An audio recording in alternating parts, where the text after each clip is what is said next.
नमस्कार, स्वागत है आप सभी का। अंततः समीक्षा अधिकारी 2016 का एडमिट कार्ड भी जारी हो गया आज, और अब ये तय हो गया है कि 20 तारीख को इसकी परीक्षा होगी।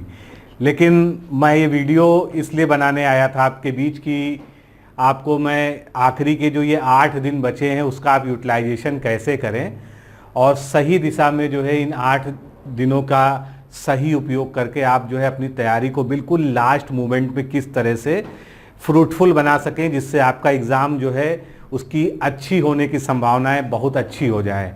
लेकिन उससे पहले ही एडमिट कार्ड देखा लोगों की पोस्ट देखी और उसमें जो है माइनस मार्किंग वाला जो कॉलम देखा, माइनस मार्किंग वाली जो सूचना देखी, तो लगा कि अब एक नया विवाद यहाँ से शुरू हो गया है। यानी जो है ये परीक्षा जो किसी तरह से किनारे पहुंची थी और संपन्न होने जा रही थी, अब किसी न किसी नए विवाद में फंसती हुई दिख रही है।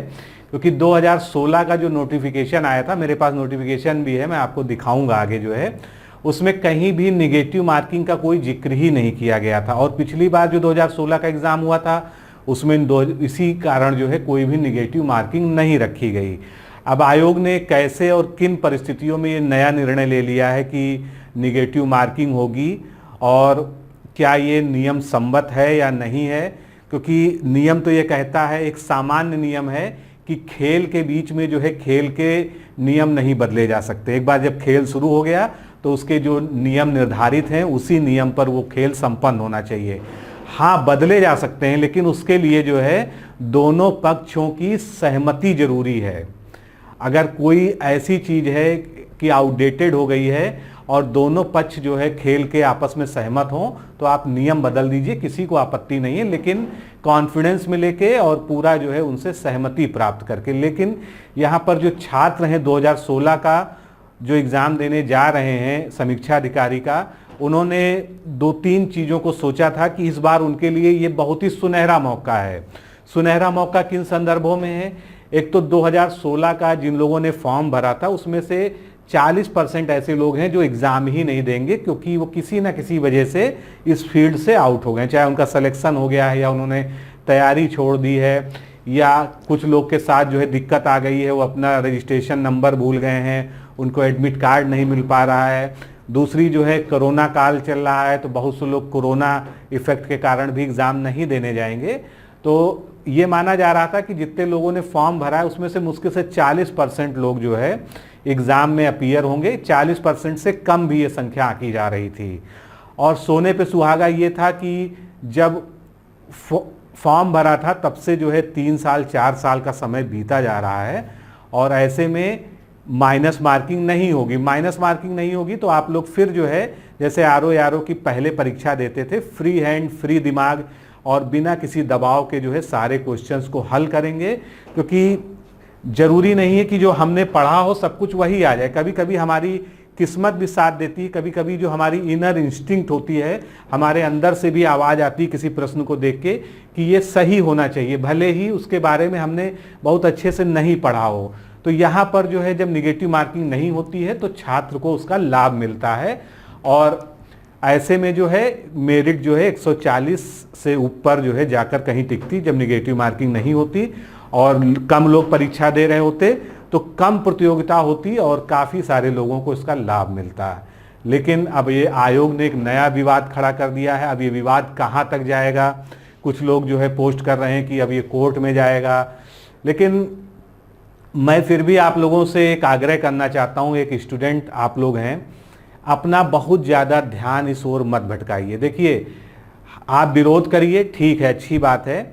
आप जो है विरोध जिस तरीके से भी कर सकते हैं। जो लोग इलाहाबाद में रहते हैं, प्रयागराज में रहते हैं, वो लोग आयोग में इसको लिखित रूप से भेजें। जो लोग प्रयागराज से बाहर रहते हैं वो आयोग को ईमेल करके और ट्वीट करके अपना विरोध प्रदर्शन करें, और शांतिपूर्ण तरीके से जो है उनसे रिक्वेस्ट करें कि चूँकि 2016 के नोटिफिकेशन में ऐसी कोई बात नहीं कही गई थी, और पिछला जो पेपर हुआ था 2016 का जो निरस्त हो गया उसमें भी निगेटिव मार्किंग नहीं थी, तो पुनः निगेटिव मार्किंग लाने का कोई औचित्य, कोई जो है प्रावधान यहाँ पर सही नहीं दिखता है। तो ये चीज़ गलत है और छात्र हित में फिलहाल नहीं है। हालांकि अब हम लोगों को निगेटिव मार्किंग के साथ एग्ज़ाम देने की आदत हो गई। पिछले 2-3 साल से हम लोग जो भी एग्ज़ाम दे रहे हैं वो निगेटिव मार्किंग के साथ ही दे रहे हैं, लेकिन ये एक अपॉर्चुनिटी थी, तो अपॉर्चुनिटी को हम कैसे मिस कर सकते हैं। तो इस बात को आपको आयोग के सामने रखना होगा और ज़्यादा से ज़्यादा संख्या में आप जो है अपना रिक्वेस्ट भेजिए। हो सकता है आयोग जो है इस पर एक निर्णय लेके अपने इस कदम को वापस ले ले। तो ये तरीका है। और साथ में दूसरा अनुरोध आप लोगों से ये करना चाहूँगा कि आप पढ़ाई कर रहे हैं, सही दिशा में पढ़ रहे हैं, अंतिम 1 हफ्ता आपके पास है, इसलिए अपने अंदर भटकाव मत आने दीजिए। उसी लय को, उसी लाइन लेंथ से आप जो है पढ़ाई को जारी रखने दीजिए। अब आज जो एडमिट कार्ड रिलीज हुआ है आप सभी ने देख लिया होगा। ये देखिए, इसमें एक पूरा क्लास डाल दिया गया है एडमिट कार्ड के सेकंड पन्ने पे कि प्रत्येक प्रश्न के लिए 4 वैकल्पिक उत्तर है। उम्मीदवार द्वारा प्रत्येक प्रश्न के लिए दिए गए एक गलत उत्तर के लिए नियत किए गए अंकों का 1/3 दंड के स्वरूप में काट लिया जाएगा, यानी 1/3 जो है काट लिया जाएगा। वैसे भी 1 नंबर का ये क्वेश्चन ही है। यदि कोई उम्मीदवार 1 से अधिक उत्तर देता है तो इसे गलत उत्तर माना जाएगा और उसके लिए भी जो है यही जो है माइनस मार्किंग की व्यवस्था रहेगी। और यदि उम्मीदवार द्वारा कोई प्रश्न हल नहीं किया जाता है, तो उम्मीदवार द्वारा उत्तर नहीं दिया जाता है, तो उस प्रश्न के लिए कोई दंड नहीं होगा। यानी स्पष्ट है, आयोग ने कह दिया है कि आपसे 1/3 निगेटिव मार्किंग होगी तो होगी। अब आप लोग का जो है ये काम है, हम लोग भी अपने स्तर से जैसे शिक्षक जो कर सकते हैं वो भी हम लोग करेंगे। जिस तरह से अभी रिसेंट बहुत सारे अभियान हुए हैं ट्वीट का, और इसमें सबसे सशक्त माध्यम ट्वीट है, इसलिए ट्वीट के माध्यम से गुहार लगाई जाए और आयोग जो है जरूर इस बात को सुनना चाहिए, उसको रिकंसीडर करना चाहिए अपने इस फैसले को कि एक बहुत बड़ा वर्ग, विद्यार्थी वर्ग, वैसे भी कोरोना काल में लोगों की हिम्मत नहीं है कि घर से बाहर जाकर एग्ज़ाम दें, और ऐसे में विद्यार्थी किसी तरह से अपने आप को दबा कर और समझा बुझा कर पढ़ रहे हैं, लगातार मेहनत कर रहे हैं और अपने जान पर भी संकट लेने को तैयार हैं। कोरोना काल में वो भीड़ भाड़ में जाकर जो है किसी भी तरह से एग्ज़ाम देना चाहते हैं, क्योंकि कोरोना तो अभी है, 6 महीने बाद, साल भर बाद ख़त्म हो जाएगा, लेकिन यहाँ पर चिन्ह, जो प्रश्न चिन्ह है वो भविष्य का है। ये एग्ज़ाम आपके लिए इसलिए भी बहुत महत्वपूर्ण है कि ये 2016 का एग्ज़ाम है और अब अभी आपको पता है कि इस साल कोई भी नई वैकेंसी आना बहुत ही मुश्किल है। हालांकि आरओ का 2020 का, 2019-20 का भी जो है अध्याचन जो है आयोग के पास पहुंचा हुआ है, लेकिन अभी तक वैकेंसी नहीं निकाली जा रही है। तो ये मुश्किल ही है कि 2020 में कोई नई वैकेंसी आ पाए। तो ये गोल्डन चांस था जिसको जो है कोई मिस नहीं करना चाहेगा। तो एग्ज़ाम तो देना ही है और रिस्क लेके देना है, इसलिए जब आप एग्ज़ाम देने जाएं तो पूरी तरह से अपने आप को जितना ज़्यादा सुरक्षित कर पाएँ। जो भी चीज़ें आपको बताई गई हैं, भारत सरकार द्वारा जो गाइडलाइंस जारी की गई है, मास्क, ग्लव्स, सैनिटाइज़र, इन सभी का बहुत ज़्यादा ख्याल रखिए, क्योंकि कोरोना एक साधारण बीमारी नहीं है। जिसको हो जा रहा है या जिस परिवार में किसी को हो जा रहा है वही जान सकता है कि इसके बाद कितनी सारी समस्याएं जो है आदमी झेल रहा है और किस प्रकार से वो इसको जो है बियर कर पा रहा है। तो चलिए पढ़ाई लिखाई की बात पर फिर लौटते हैं, क्योंकि ये सब ऐसी बहस है, ये चलती रहेगी। आप लोग भी अपनी राय दीजिएगा, लेकिन मेरा यही आप लोगों को सुझाव है कि पढ़ाई को मत डिस्टर्ब कीजिए। अपना आंदोलन, अपना जो है शांतिपूर्ण तरीके से सब लोग अपनी बात रखिए। जहाँ जहाँ भी आप जिस प्लेटफॉर्म पे अपनी बात रख सकते हैं, रिटर्न भेज सकते हैं, ईमेल भेज सकते हैं, ट्वीट कर सकते हैं, हर तरीके से अपनी बात रखिए। माननीय मुख्यमंत्री जी तक जो है अपनी बात पहुँचाइए और आयोग के अध्यक्ष तक अपनी बात पहुँचाइए। हो सकता है कि आप लोग के हित में ये फैसला हो जाए और निगेटिव मार्किंग के बिना ये एग्ज़ाम हो जाए। अगर ऐसा होता है तो बहुत अच्छा होता है, नहीं तो फिर निगेटिव मार्किंग के साथ हमको एग्ज़ाम देने की आदत पड़ चुकी है। आपके सामने जो है 2016 का एडवर्टीजमेंट खुला हुआ है और यहाँ पर देखिए, यहाँ पर सारे क्लास होते हैं जहाँ पर लिखा जाता है कि कितनी जो है निगेटिव मार्किंग होगी, किस तरह से होगा, लेकिन कहीं पर भी इसमें निगेटिव मार्किंग या मार्किंग के बारे में कोई उल्लेख ही नहीं है। मैंने पूरा अभी जो है इसको फिर दोबारा ढंग से पढ़ा है, इसमें कहीं पर मार्किंग की बात ही नहीं की गई। ये भी नहीं लिखा है कि सही प्रश्न के लिए कितने अंक दिए जाएंगे। तो ये भी तरीका है कि बाद में रूल बदल दिए जाएं, उसके लिए पहले से जो है अपना बचाव करते हुए लोग एडवर्टीजमेंट जारी करते हैं। तो ये आपके सामने है। अब हम बात करते हैं कि अब जो आपके सामने 8 दिन का समय है उसको आप बेहतर तरीके से कैसे यूटिलाइज करें। ये बहुत ज़रूरी है। विवाद अपनी जगह हैं, चीज़ें अपनी जगह हैं, लेकिन अगर एग्ज़ाम होता है तो आप एग्ज़ाम देने तो जाएंगे, और एग्ज़ाम देने जाएंगे तो आपको पढ़ना भी पड़ेगा। तो फिर से एक बार जो है करंट अफेयर्स की बात करते हैं। मैं समझता हूँ कि आप लोग सब लोग जो है करंट अफेयर्स को पढ़ चुके होंगे। अब इसमें आखिरी समय में करंट अफेयर्स में क्या करें। वैसे तो मैंने कहा था कि आपको 1 साल का करंट अफेयर्स पढ़ना चाहिए, और 1 साल में जो है मैंने ये कहा था कि अक्टूबर नवंबर 2019 से लेके और अभी जो है अगस्त तक का करंट अफेयर्स आप पढ़ लेंगे तो इतना सफिशियंट होगा, क्योंकि सितंबर में आपका 20 तारीख को एग्ज़ाम है, इसलिए हद से हद 20 अगस्त तक का ही आपसे पूछा जाएगा। फिर भी आप 30-31 अगस्त तक अगर कवर कर रहे हैं तो ये अच्छी बात है, सेफ साइड रहिए। और यहाँ पर सबसे बड़ी बात यह है कि लास्ट 3 मंथ जो मैक्सिमम क्वेश्चन पूछे जाएंगे करंट अफेयर्स के, वो लास्ट 3 मंथ से पूछे जाएंगे। आखिरी के 3 हफ्तों से, आखिरी के 3 महीनों से क्वेश्चन पूछे जाएंगे। तो इसके लिए तैयार रहिएगा। अगर आपने मान लीजिए पूरा करंट अफेयर्स नहीं पढ़ा किसी भी वजह से, या उतने अच्छे से नहीं पढ़ा है, तो अब आप आखिरी के 3 महीना कौन सा, जुलाई, अगस्त और जून जुलाई अगस्त, ये 3 महीना जो है, इस 3 महीने का करंट अफेयर्स बिल्कुल घोंट डालिए, जो है इसमें से कुछ भी छूटने ना पाए। ये सबसे प्रोमिनेंट एरिया है, सबसे ज़्यादा मोस्ट प्रोबेबल एरिया है जहां से आपसे करंट अफेयर्स पूछा जाएगा। इसमें बहुत ध्यान रखिएगा। इधर बहुत सारे सूचकांक जो 2-3 जारी हुए हैं, मीटिंग्स हुई हैं, उसके अलावा कई सारी रिपोर्ट्स आई हैं जिस पे जो है आर्थिक रिपोर्ट शामिल हैं, जनसंख्या के बारे में, अन्य संकेतकों के बारे में। मैंने आपको सब पढ़ा दिया है। आपने वीडियो अगर देखते रहते होंगे तो आपको सब पता है कि मैं किसके बारे में बात कर रहा हूँ। तो सारा जो है economic current affairs, national international, और सारी चीज़ों को यहाँ पर कवर कर लीजिए, कुछ भी छूटने ना पाए।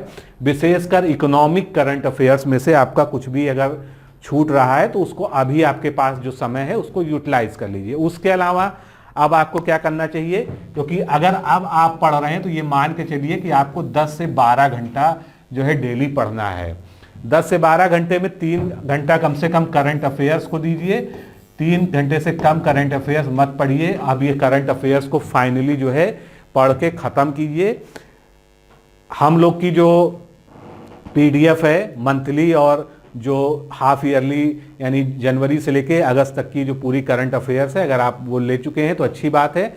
नहीं लिया है, लेना चाहते हैं तो अब ले लीजिए। अब इसके बाद जो है आपको कोई विशेष फायदा नहीं होगा, विशेषकर RO के लिए। तो अब उचित समय है कि आप उसको जो है लास्ट टाइम अगर रिवीजन के लिए लेना चाहते हैं, नहीं तो आपकी जो भी इच्छा हो, कोई भी वार्षिकांक जो आपको पसंद हो वो ले लीजिए। कोई इस तरह का हमारी तरफ से जो है उस पर विशेष जोर नहीं है। बाकी आप कंटेंट से परिचित हैं हम लोग के। तो करंट अफेयर्स को 3 घंटा दीजिए, और उसके अलावा जो है हिंदी, मैंने आपको पहले ही जब मैंने लास्ट स्ट्रेटजी वाला वीडियो बताया था, अब हिंदी को 2 घंटा जो है समय दीजिए डेली रिवीजन के लिए। हिंदी ही आपको जो है इस परीक्षा में सफलता दिलाएगी। मैं बार बार ये बात दोहरा रहा हूँ, हिंदी में 50+ कम से कम, वैसे तो अच्छा ये रहेगा कि 55+ का टारगेट लेके आप चलिए। दूसरी चीज़ है, अगर ये निगेटिव मार्किंग के साथ ही एग्ज़ाम होता है तो आप क्या करेंगे, तो आपको जो है अपनी एक समय सीमा जो है तय करनी पड़ेगी। कि समय सीमा का मतलब है कि अपनी एक लिमिटेशन तय करनी पड़ेगी कि आप जो है सारे क्वेश्चंस को जो है एक साथ अटेम्प्ट नहीं करिए। मान लीजिए GS का सेक्शन आपने खोला, उसमें आपके सामने कितने प्रश्न होंगे, 140 प्रश्न होंगे। तो 140 में जो है आपको ये प्रयास करना चाहिए कि सबसे पहले एक बार जो है जल्दी जल्दी जो है सारे क्वेश्चंस को देख लीजिए। पेंसिल वगैरह आपके पास रहती है, उसमें आप जो है अपना हल्का सा निशान लगा लीजिए कि कौन से क्वेश्चंस जो है आप कॉन्फिडेंस से हल कर सकते हैं। तो अगर आपने 70 से 80 प्रश्न ऐसे ढूंढ लिए जिनको आप कॉन्फिडेंस से हल कर पा रहे हैं, कम से कम 80 प्रश्न आपको ऐसे मिल जाने चाहिए, तो आप सबसे पहले उनको हल कर लीजिए। उसके बाद जो है 10 से 15 प्रश्न और ऐसे जिनमें आप जो है थोड़ा सा तर्क लगा के, थोड़ी सी जो है लॉजिक लगा के, थोड़ा सा अपना इनर इंस्टिंक्ट यूज करके अगर जो है प्रयास करेंगे तो आप कहीं ना कहीं उसमें जो है एक नतीजे पे पहुंच जाएंगे कि इसमें कौन सा सही होना चाहिए, जिसको हम सीधी भाषा में अगर कहें तो तुक्केबाजी कहते हैं। लेकिन तुक्केबाजी जो है, ब्लाइंड तुक्केबाजी की मैं बात नहीं कर रहा हूं। मैं बात कर रहा हूं कि आप अपना पूरा एफर्ट करिए कि उसमें कोशिश करिए कि कौन कौन से ऑप्शन गलत हैं उनको करिए, और आखिरी में आप जिन दो ऑप्शंस के बीच में कंफ्यूज है उसमें जो मोस्ट प्रोबेबल आपको लगता है, जो सबसे ज़्यादा संभावित लगता है, उसके साथ आप जाइए। क्योंकि एग्ज़ाम है और एग्ज़ाम में अगर आपको स्कोर करना है तो आपको रिस्क लेना पड़ेगा। ज़िंदगी में हर जगह रिस्क लेना पड़ता है, एग्ज़ाम में भी लोग रिस्क लेते हैं। तो इस तरह से जो है प्रयास करिए कि 90 से 95 क्वेश्चंस तक जो है आप सही करने का प्रयास करिए। 100 क्वेश्चंस तक भी आप करेंगे और 10-5 अगर गलत भी होते हैं तो उतना ज़्यादा आपके ऊपर वो निगेटिव इफेक्ट नहीं डालेंगे। और इस जो है इसका कवरेज कहाँ से आएगा? इसका कवरेज हिंदी से आएगा, क्योंकि हिंदी जो है इसमें आपके 60 क्वेश्चंस में से अगर आप 50 को कॉन्फिडेंट से हल कर लेते हैं और मान लीजिए 2-4 गलत भी हो जाते हैं, फिर भी वो आपको इतना स्कोर दे देगा कि आप जीएस और हिंदी को मिलाकर जो है एक सेफ जो है साइड रहेंगे। तो प्रयास करिए, हिंदी को ज़्यादा से ज़्यादा समय दीजिए, 2 घंटे से बढ़ा के 3 घंटे 4 घंटे जितना ज़्यादा आप पढ़ सकें। यह आपकी प्रीवियस तैयारी पर डिपेंड करता है कि आप कब से पढ़ रहे हैं और आपने कितना पढ़ डाला है। दूसरी चीज़, घटना चक्र हिंदी वाली जो है, जो नई आई है, जिसमें सारे पुराने पेपर्स का सॉल्व है, उससे हिंदी के सारे पेपर्स को एक बार अच्छे से सॉल्व कर लीजिए। उनके सारे ऑप्शंस को देख लीजिए, उसमें कुछ महत्वपूर्ण वर्ड भी हैं उनको भी पढ़ लीजिए। क्योंकि प्रीवियस ईयर क्वेश्चन, मैंने पहले भी आपसे कहा था कि कोई भी प्रीवियस ईयर क्वेश्चन अगर आप जो है गलत करते हैं तो ये एग्जाम में एक अक्षम्य अपराध है, जिसको क्षमा नहीं किया जा सकता है। क्षमा करने वाला यहाँ पर कोई नहीं है। मतलब ये है कि ये स्वयं के लिए जो है एक आत्मघाती कदम होगा। इसलिए जो है प्रीवियस ईयर क्वेश्चन, चाहे वो जीएस का हो चाहे वो हिंदी का हो, हमेशा यही प्रयास कीजिए कि सारे के सारे आपको पता होने चाहिए और उनसे आपकी कोई भी प्रश्न गलत ना हो। तो ये बात हो गई जो है अब निगेटिव मार्किंग की। इसके अलावा जीएस के कौन से सब्जेक्ट्स को आप इस समय फोकस कीजिए? साइंस को जो है पूरा जल्दी जल्दी कर लीजिए। साइंस में नए क्वेश्चन बहुत कम आते हैं, केवल टेक्नोलॉजी और करंट अफेयर से जुड़े नए प्रश्न आते हैं। और साइंस के ज़्यादातर प्रश्न जो है पुराने पेपर से मिल जाते हैं।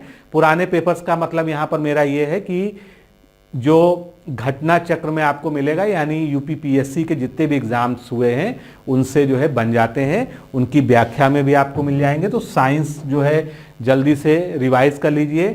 मॉडर्न हिस्ट्री, जिसको जो है हम ये कहेंगे कि ये ट्रम्प है, जीएस में जो है मॉडर्न हिस्ट्री और ज्योग्राफी, ये दो जो है ट्रम्प का पत्ता है। इसके बिना जो है आपका काम जो है इस एग्जाम में नहीं चलेगा। तो मॉडर्न हिस्ट्री को आपने निश्चित रूप से पढ़ रखा होगा, मुझे विश्वास है। लेकिन ये जो आपके पास 8 दिन का लगभग समय है, इसमें जल्दी जल्दी जो है रिवाइज कर लीजिए। इसके पुराने क्वेश्चंस को भी रिवाइज कर लीजिए। इसी प्रकार से ज्योग्राफी, क्योंकि ज्योग्राफी में ये मान के चलिए कि आपको 20+ क्वेश्चन मिलेंगे। तो 20+ मिलेंगे तो आप जो है कम से कम 15+ तो ज्योग्राफी में सही करने की स्थिति में रहें। इसलिए जो है ज्योग्राफी को जो है पूरा रिवाइज कर लीजिए। इसके अलावा अब वक्त है यूपी को जो है फिर से एक बार जो है रिवाइज करने का। उत्तर प्रदेश का पूरा सामान्य ज्ञान जो है पढ़ डालिए। उत्तर प्रदेश का करंट अफेयर्स देख लीजिए, मैंने आपको जो है पीडीएफ में दे भी दिया है इसको। तो यूपी हो गया जो है जनसंख्या एवं नगरीकरण। समीक्षा अधिकारी में अगर कोई भी सेगमेंट चौंकाता है तो सबसे ज्यादा जो है सेंसस वाला सेगमेंट चौंकाता है आपको। तो सेंसस से, क्योंकि आप जानते हैं पिछले सालों में एक पेपर में 17 प्रश्न तक आए थे अकेले सेंसस से। तो सेंसस बहुत ज्यादा महत्वपूर्ण है। सेंसस के बिना जो है इस एग्जाम में आपका जो है किनारा नहीं लगेगा। इसलिए सेंसस को बहुत अच्छे से पढ़ लीजिए। मैंने भी पूरा जो है यूपी का सेंसस और इंडिया का सेंसस अभी रिसेंटली आपको पढ़ाया है। उसमें 1-2 छोटी मोटी त्रुटियां थी, उसको पिन कमेंट में जो है वहां पर लिख दिया है, उस पर भी ध्यान दे लीजिएगा। नहीं तो बाद में आप कहेंगे कि सर आपने जो है गलत पढ़ा दिया था, क्योंकि टाइपिंग मिस्टेक के कारण 2 डेटा उसमें गलत हो गए हैं। उसको मैंने पिन कमेंट में वहां पर लिख दिया है, उस वीडियो के पिन कमेंट में आप उसको देख लीजिएगा।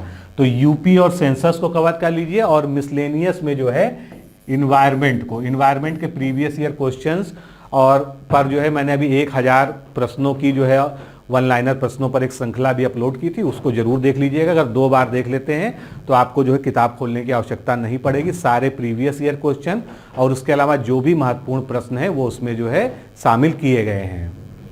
तो ये जो है महत्वपूर्ण चीज़ें हैं। उसके अलावा बाकी जो है आप नई चीज़ों को अब मत पढ़िए। जितना भी आपने पढ़ रखा है ये जो है सबसे फेवरेबल टाइम है केवल रिवीजन का, क्योंकि जितना ज़्यादा रिवीजन करेंगे, और अगर आप निगेटिव मार्किंग वाले एग्जाम में जा रहे हैं जिसकी जो है बहुत प्रबल संभावना है, क्योंकि आयोग ने जारी कर दिया है, जब पता नहीं इसका क्या होगा, अभी कोई कुछ नहीं कह सकता है आज की डेट में। तो अगर निगेटिव मार्किंग होती है तो आप जितना ज़्यादा रिवीजन करके जाएंगे और आप जितना ज़्यादा अपने याद किए हुए फैक्ट्स पर जो है पक्का रहेंगे, आपको निश्चितता रहेगी, तो आपके लिए बहुत ही अच्छा होगा। क्योंकि आपने देखा होगा जिन चीज़ों को अगर आप एक बार पढ़ के छोड़ देते हैं और आपके सामने वो एग्ज़ाम में आ जाता है तो वो आपके लिए एक समस्या हो जाती है। क्यों?